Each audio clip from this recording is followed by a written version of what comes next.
We are well past the NHL quarter pole, and it's time for Steele and I's biggest surprises of the NHL season so far, good and bad, on the Wednesday episode of the Locked On Fantasy Hockey Podcast. Wednesday bets, of course, and all of the top news from around the league. Thank you so much for joining us. Let's get this paper. You're Locked On Fantasy Hockey, your daily podcast on fantasy hockey. Part of the Locked On Podcast Network, your team every day.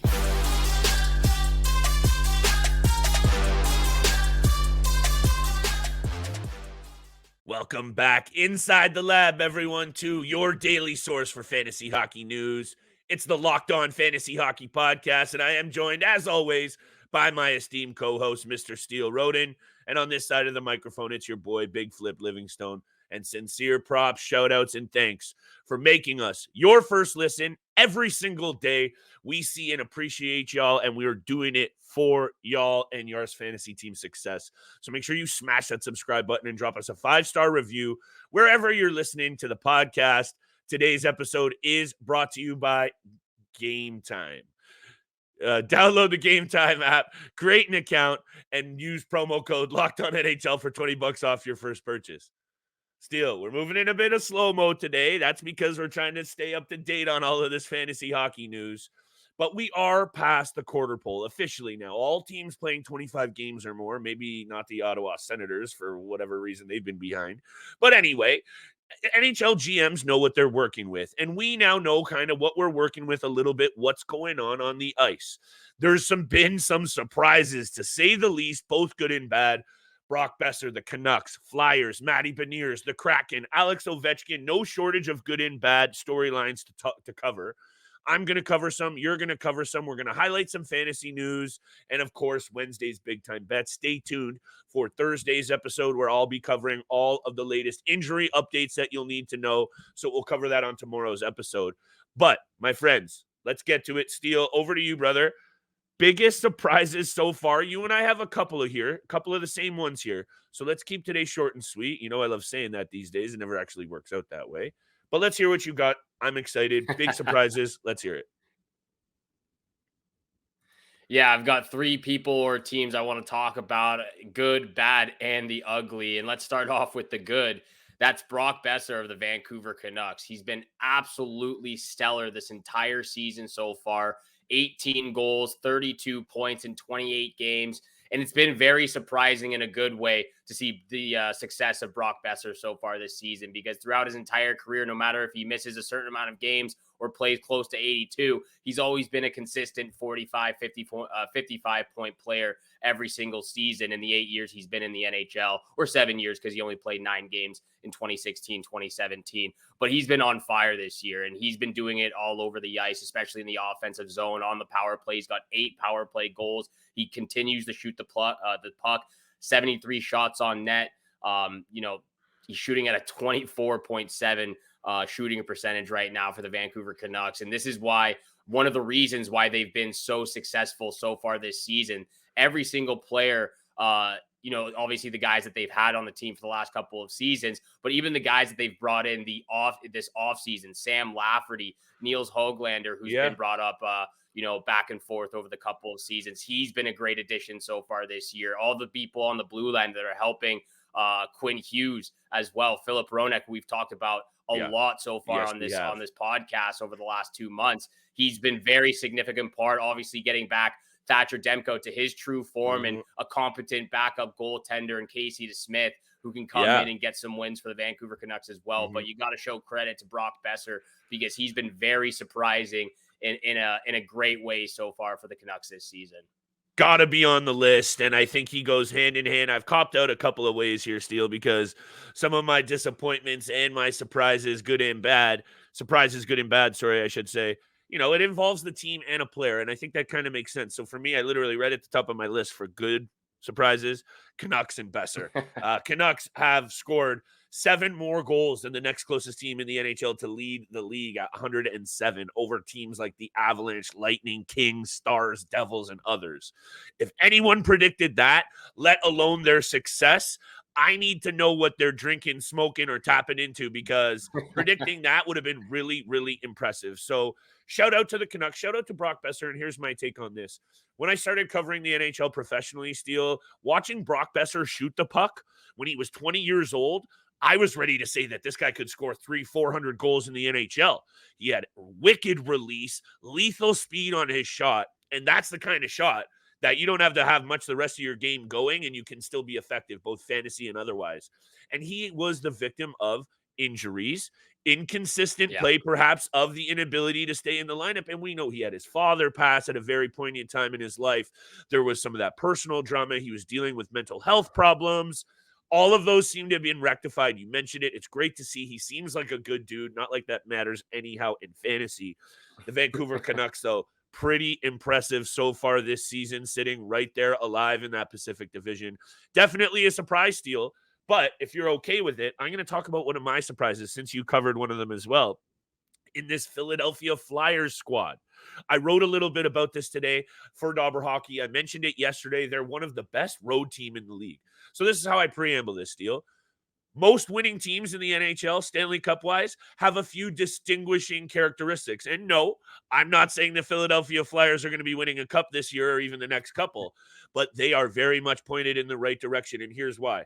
Winning teams can win on the road. Winning teams have balanced attack. Winning teams have a good goalie, strong special teams, and the ability to get it done in the defensive end. And when you look at the Philadelphia Flyers, 5th best penalty kill, one of the best road teams in the business, rolling balanced 3 lines of veterans and good young talent. They're getting it from Carter Hart, and they allow the 4th or 5th least shots on net per game. We don't like talking about John Tortorella, but this team sitting in 3rd, 1 point back of 2nd in that Metro Division, Steele, definitely a big, big surprise. And we've talked a little bit about the resurgence and, getting back Sean Couturier and Cam Atkinson into the lineup. It's almost revitalized some of their young guys that we've talked about, in Travis Konechny, Joel Farabee, especially, that I've talked about, looking back to last season. I've said this so many times, you could see the frustration on that player's face every single game almost. And it just seems like now that they have a little bit more calmer presence, veteran presence now in those 2 players, it seemed that they're on the right track. John Tortorella has done a fine job, a damn good job this season so far, getting these Flyers back on track. I know over the last couple of seasons, there's been so much trade talk, especially on the blue line. Travis Sanheim's name's been out there a couple of times, even though he's been really good so far for the Flyers. So yeah, it's been very surprising to see that you're not seeing the typical metropolitan teams in the top 3 that we've seen over the last 4 or 5 seasons. Hey, this is one of those exact reasons why we do surprises. And look, fantasy takeaway, Travis Konechny, great season. Travis Sanheim, great season. You mentioned the veterans bouncing back, even guys like Joel Farabee bouncing back. But there's interesting young pieces here too, Steele. I talked a lot about Noah Cates last year. He had a bad start, then he got hurt. Morgan Frost, Tyson Forster, Bobby Brink. There are good young names here in Philly. Carter Hart is playing well. You have to recognize that this is no longer a bad team. I think one of the things that you and I try to bring up on the regular is don't be afraid to look at teams that you may not have over the last couple of years for fantasy value. And now Philadelphia is really proving that exact point, because I don't even think they're a pushover anymore, Steele. They're really looking like, I'm not ready to actually go all the way home and say that they are a playoff team, because this might be a little bit of a flash in the pan hot start. And there are some teams in that Metro, as in the New Jersey Devils, who have had a bit of a slow start to the season. So let's see how the rest of the season shakes out. But there are a lot of positive signs happening for this Philadelphia Flyers team. Not so much for some other situations that I want to talk about with you after the break, Steele. I got some surprises, but on the other side of the fence, we're going to talk about that. And of course, end of the show, we're paying these money Christmas holiday bills with bets, baby. But today's episode is brought to you by Game Time. Make sure the next time you're buying tickets to your favorite event isn't a stressful experience with the Game Time app. There's all the upcoming events in your area, from concerts, playoff games, last-minute deals, flash deals, zone deals. You find everything easy, quick, and affordable for all the events in your area on Game Time. See the view from your seat before you buy, so you know exactly what to expect when you arrive. All-in prices that show you the total up front, so you know you're getting a great deal without any hidden fees. Take the guesswork out of buying tickets with Game Time. Download the Game Time app, create an account, and use code LOCKEDON NHL for $20 off your first purchase. Terms apply. Again, create an account and redeem LOCKON NHL, $20 off you'll get with that code. Download Game Time today. Last minute tickets, lowest price guaranteed.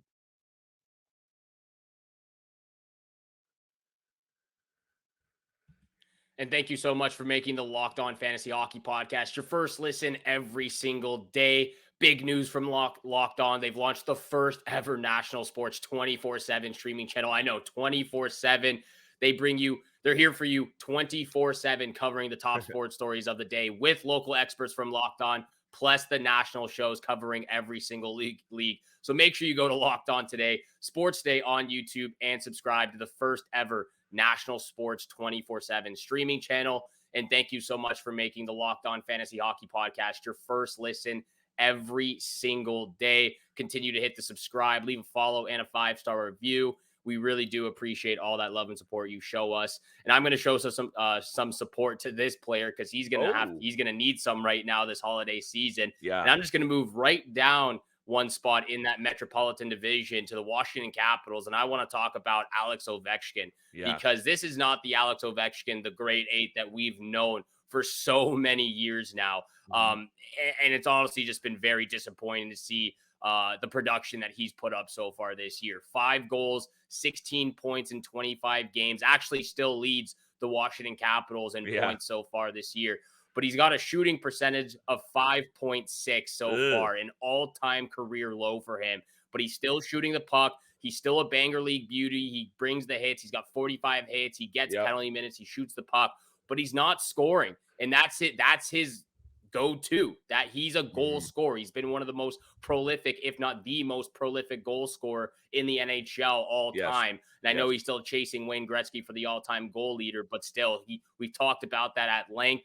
And it's just surprising, because Washington Capitals, they're third in the Metropolitan Division, yet they have the worst power play in the league right now at 8.22%. They're not getting anything done on special teams. It's been brutal for the Washington Capitals. And here's where I'm going to bring it back to the fantasy realm.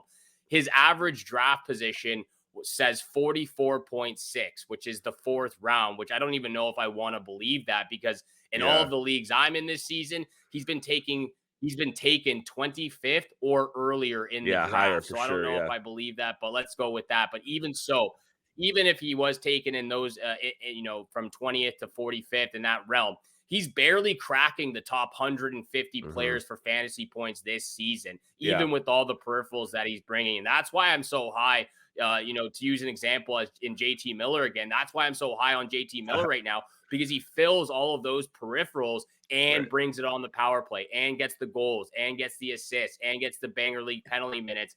Right now, Alex Ovechkin, he's not scoring goals. His points are at an all-time low right now for on pace for this season, or pace throughout his career. And it's been very disappointing, especially for GMs out there who drafted him in the 4th, 3rd, or 2nd round. You're not getting nearly the amount of production you would expect out of this player. One of those maybe main topics that have come up when you and I have looked at the Metro Division over the last season and a half, and you know what I'm about to say, is those windows for winning, closing, slamming shut, if you will, in both Pittsburgh and Washington. And I know Washington has had a pretty good start overall, but you can't really say the same for Pittsburgh. And now Washington, as much as, and I think we poked holes in this winning stretch by saying they have the same amount of goals scored, Steele, at 62 than the San Jose Sharks, the worst in the league. So shout out to Charlie Lindgren and some of these grinders and on the blue line getting it done for this Washington team. I don't know if Ovi is fully cooked yet. I need to see the rest of this season play out, but you can't help but feel, Steele, that he's going to start to really decline.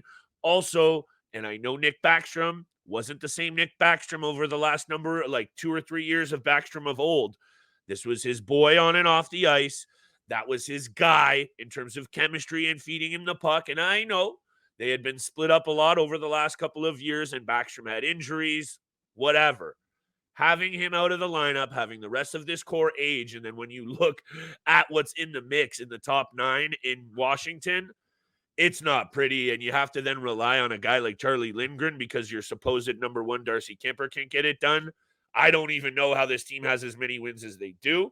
Keep your eyes peeled on Alex Ovechkin because I don't know, Steele. I'm unsure. I'm worried. I'll leave it at that. I'm worried.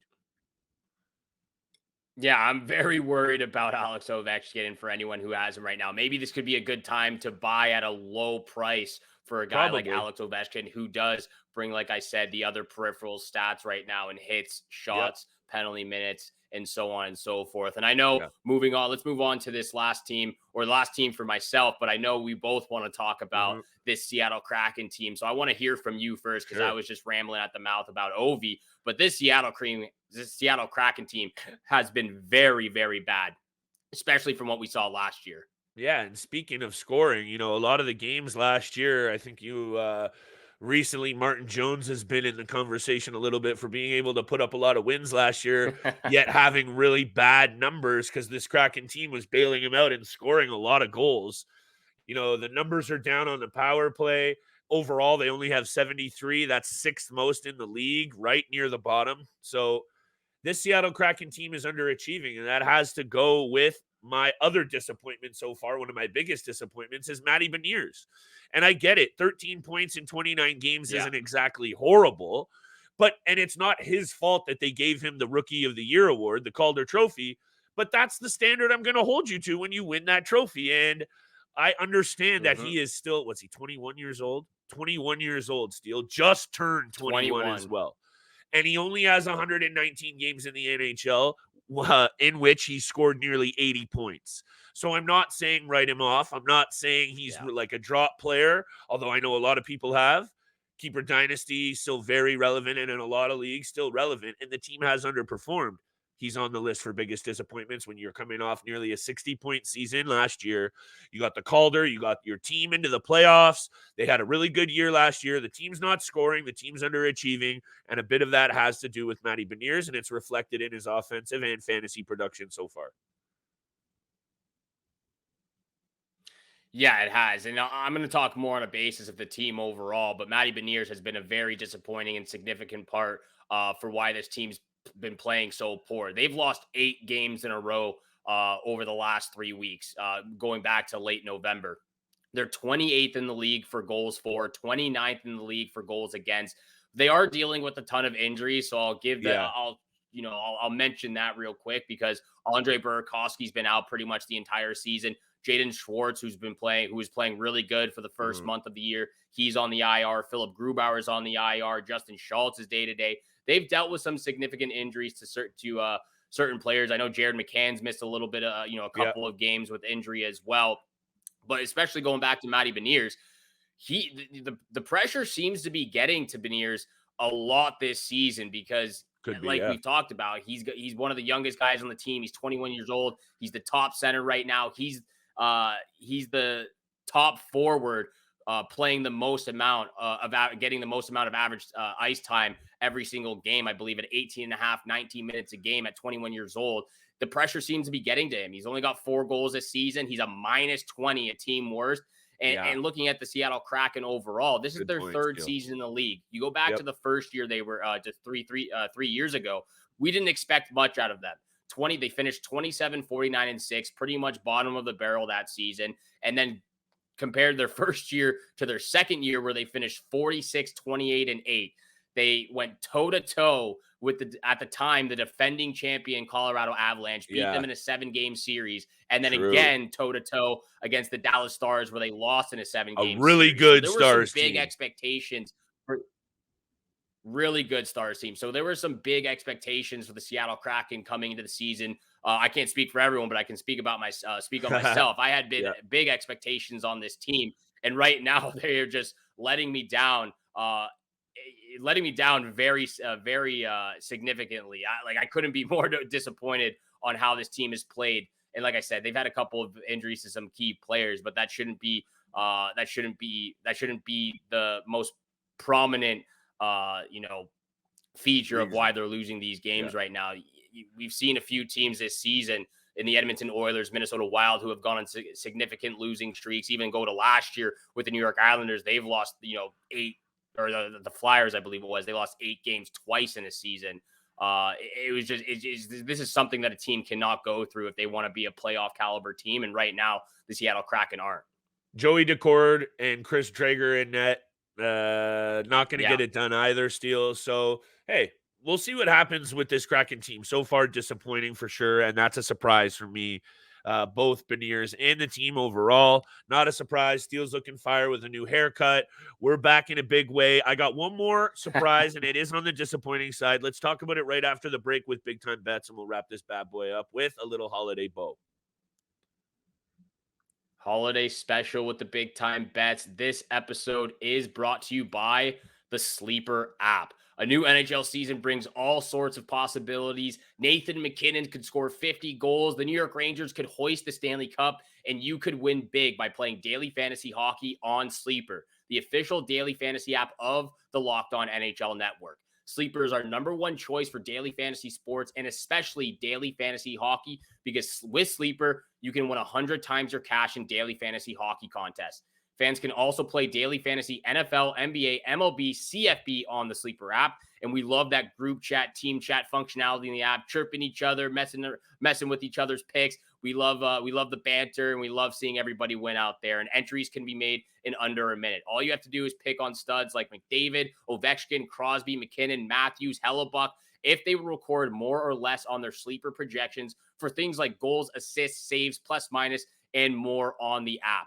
To win a 100-time bet on Sleeper, you need to correctly predict the outcome of 8 player stats on the night. And you heard me, Locked On Fantasy Hockey fans. You can win 100 times your money playing daily fantasy hockey with Sleeper. So start paying attention and nail your pick so you can start winning big. Use promo code LOCKEDONNHL and you'll get up to a $100 match on your first deposit. Terms and conditions apply. That's code LOCKEDONNHL. See Sleeper's terms of use for details and location availability. And thank you so much for making the Locked On Fantasy Hockey Podcast your first listen every single day. Continue to hit the subscribe, leave a follow, and a 5-star review.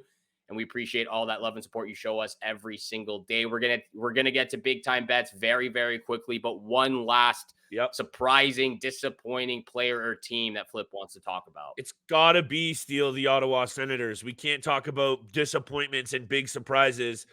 This team is in last place and is only 3 points up on the San Jose Sharks. Considering all of the names in the mix offensively, they add Tarasenko, Chikrin on a full healthy season with Ottawa, Jake Sanderson stepping out, Thomas Chabot on the back end. They bring in Korpisalo. Lots to like up front with Timmy Stutz and Brady Tkachuk and obvious names in Norris and my boy Drake Batherson.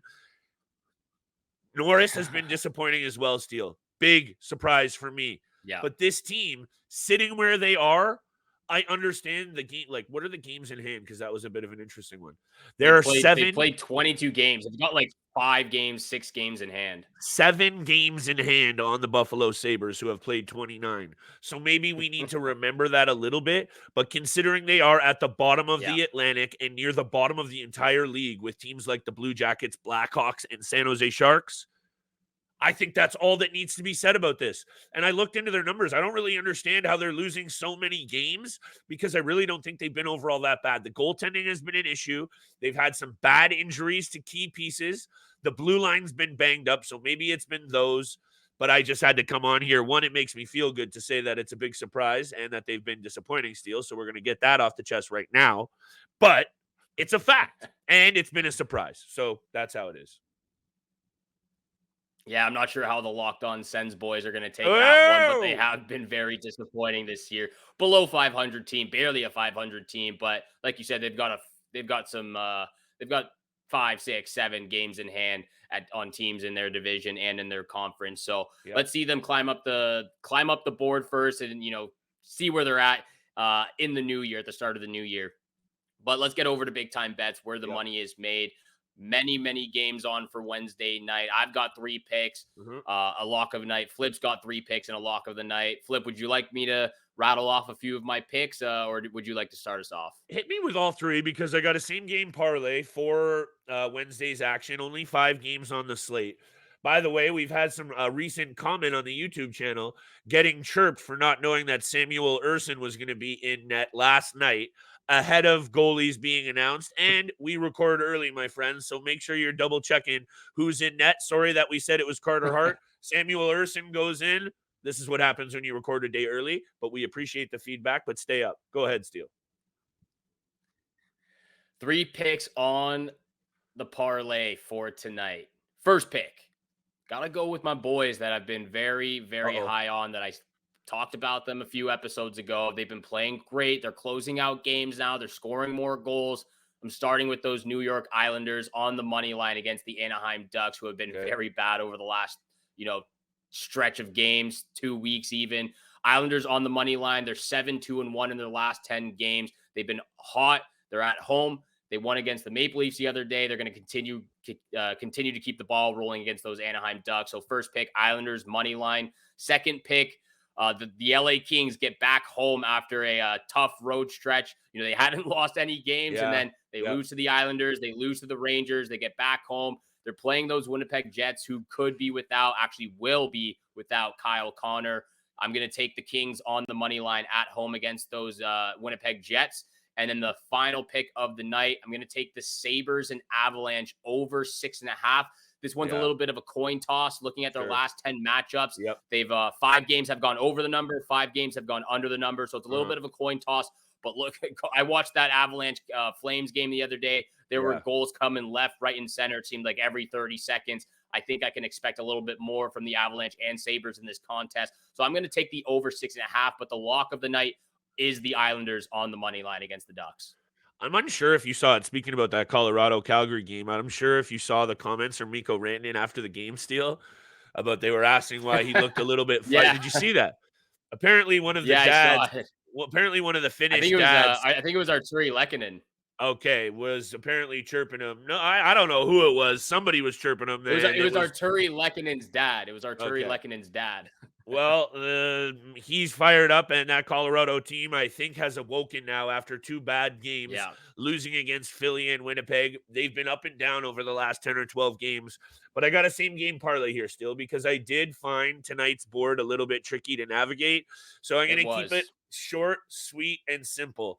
Avalanche have an 8-2-0 record over their last 10 games against this squad.